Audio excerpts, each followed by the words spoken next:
Mark, you just brought up a player that I think a lot of us on this panel and Knicks fans all over love, which is RJ Barrett. And you touched on in your article the report that Stephen A. Smith had about the Jazz being interested in acquiring RJ Barrett. You mentioned that there's some in the organization that aren't fully convinced that Barrett is worthy of a rookie max. My question for you is, it's two questions. One, why would, because we've heard other reports where the Jazz wouldn't want to pay RJ, right? And you're talking about rookie max, right? So why would they want to add money to the books if they're trying to tank? And I don't see RJ being a piece that would indicate that they're tanking. It seems like if you're going to sign RJ, that means you want to build now. And then two, are you saying that if you're not seeing, if people in the front office aren't seeing RJ as a full like rookie max guy, is it close to that? Like where are you talking about for money wise then? Yeah, listen, they love RJ, but $185 million is a different story. That's an all-star. They're not totally sure he's going to be an all-star, that he's an impact winning like an all-star, like Julius did 2 years ago. The thing with RJ's season, you know, he had a great scoring average jump, but he didn't impact winning enough. Again, a little turnover prone. The three-point shot didn't fall enough. His 40% shooting percentage, considering the high volume of shots, is just not good enough. And his defense has to get better. He's got to become a better passer. Free throw shooting wasn't great. I mean, there are issues with RJ. But I mean, he's still someone that Tom likes. I mean, my thing the other day got a little misinterpreted that Tom doesn't like RJ. It's just he loves Quentin Grimes and thinks that maybe Quentin could be a really good fit with Jalen and Donovan. But I was told today that Tom also likes RJ for his size at the small forward position, because as we know, a Donovan Jalen backcourt is just not, it lacks size, quite frankly. It's a concern. So having RJ at the three with his height at 6'7" is a thing that Tom really likes. But the RJ thing is still a mystery on what the Knicks are going to offer in October. Bill Duffy, the agent, he's a real tough agent, one of the top agents in the game. You know, he's wanting the max. But Danny Ainge, if he trades for RJ, he doesn't have to give him the max. He could take it to next summer and say, get a max offer and we'll match it or not match it. Again, I was told, and I wrote this today, the player mix is not the biggest issue in this deal. I mean, they pretty much can agree on a few players, both sides. So whatever Danny decides on, pretty much the Knicks will probably agree on. It's about the unprotected first-round picks. Here it is. I'm thinking they would tread lightly. Want to be the face of the franchise, give him a reasonable rookie extension. But it seems like if Ainge is willing to take RJ and it would cost the Knicks less than draft capital, it doesn't seem like it's an untouchable situation. That's rough, man. I'm not going to lie. You're talking about the highest draft pick, the closest thing to a highest draft pick since Pat Ewing. So, like, you can't – that's kind of tough to sell the fan base saying, hey, this guy that we've been selling you, preaching, patience for, we're going to trade him now for Donovan Mitchell. That says a lot. A lot about the – honestly, to me, it would even say the faith that they have in RJ and what they see his potential as being a third overall pick to a certain degree. That means you don't even think that he's close to being all-star caliber, like even one all-star appearance type caliber appearance, let alone a solid role player. That's where I start to question, like, you don't just trade like guys that you invested so much time into, that you see and actually shoot 40% from three one season, took 5% back, from three, but still he has more work to his game. You see that he also brings a character to this team that we need, someone who consistently grinds. That's stuff that you cannot replace. Sure, Donovan Mitchell is that guy as well, but having more of those guys who will just get down to business and work, that's a lot, man. In my opinion, that's a lot to give up.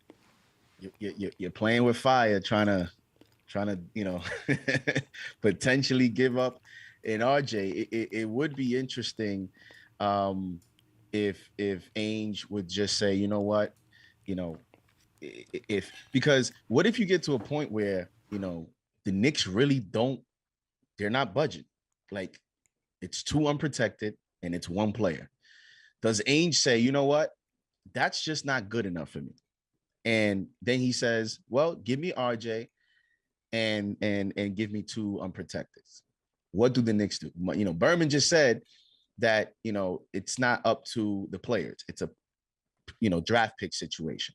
I still find it hard to believe that the Knicks would do that. I actually think when this deal goes down, that RJ has a lot of pressure on him. And a lot of people have thought that, you know, the extension is going to come before the season. I think if they make this move, the Knicks go all the way with it to the deadline, till the end, because, you know, listen, you have to see how this works out, right? You know, we talk about how do you get the next guy? We talk about retaining enough assets to be able to get someone else. Guess what? Donovan Mitchell comes to this team. He is the main focal point right now of this team in terms of how do we become a championship contender. You know, that will be the next step. And RJ has to prove himself to be a legitimate piece of that puzzle.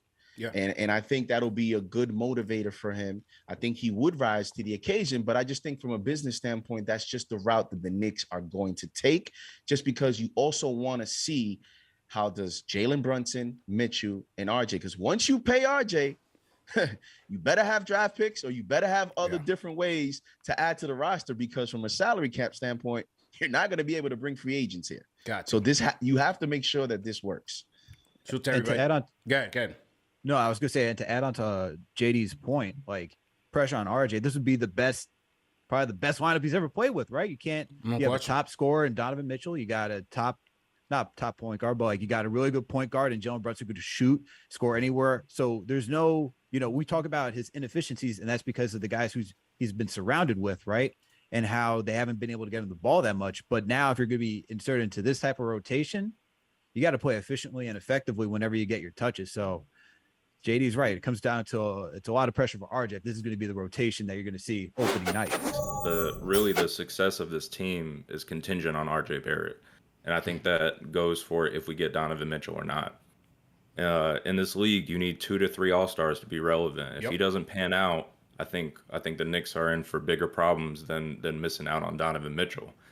I agree with that. Me personally, I think he will pan out. But if the front office is this scared and timid, you know, what Berman was saying about his development, I don't know. Maybe he is part of the talks, you know, more than we think. I don't know, obviously, but you know, I think, you know, it's in the best interest of the Knicks to be relevant if Donovan, or I'm sorry, if RJ Barrett is that guy. It's just too expensive to go get Mitchell and then have to add 1 or 2 more guys on top of that. And then my second point, JD, I'm with you on the Knicks having leverage in this situation. I'll tell you one reason why that I haven't really heard anybody discuss this yet. Donovan Mitchell's contract. Right now, he's the 37th highest paid player in the NBA. I think he has been outperforming that contract. Now, I think the only scenario in which the Jazz go into the season and they don't have a deal, they're gonna have to talk to Mitchell and say, look, we're trying to tank. This is the situation where you like, are you cool with sitting? I don't think he's gonna be cool with that at all.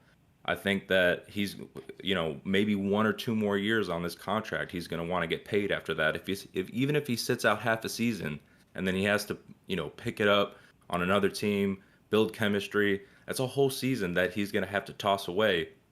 And then he's basically playing for his next contract in 1 year. I don't think that is in the best interest of him. Everybody's been saying Donovan Mitchell has been really, you know, cool with this whole trade talk situation. I think as soon as Danny Ainge pushes this too far, he's going to request a trade. That's just my opinion. I think that it's in the best interest of the Utah Jazz to have Donovan Mitchell off of this team by the time training camp and obviously the regular season rolls around. But those are my takes. Appreciate the call, man.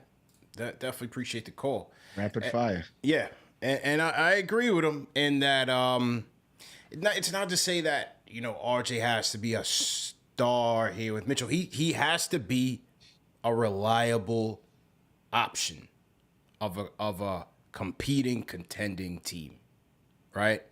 He has Can to he be be Jaylen Brown? Say again. Can he become Jaylen Brown? Can he be that secondary piece to Donovan Mitchell? And Jalen Brunson is just that nice, you know, player that balances it out. Maybe Jalen Brunson not even here by then. I think he can. He's just got to fine tune a couple of things. I think he can. I think he can. Yeah, I think he has that potential in him. Yeah. I don't see why he could. I can't. I think he has the work ethic to reach that type of ceiling. I think that would be his ceiling. I think he has that work ethic to get there, but we just have to see it be more consistent, like pulling mid-range jumpers. You know, being more consistent. He's gonna have to be more. You bring Mitchell in here. He's gonna have to be more efficient. Yeah. So, I think he can, but just gotta improve his game.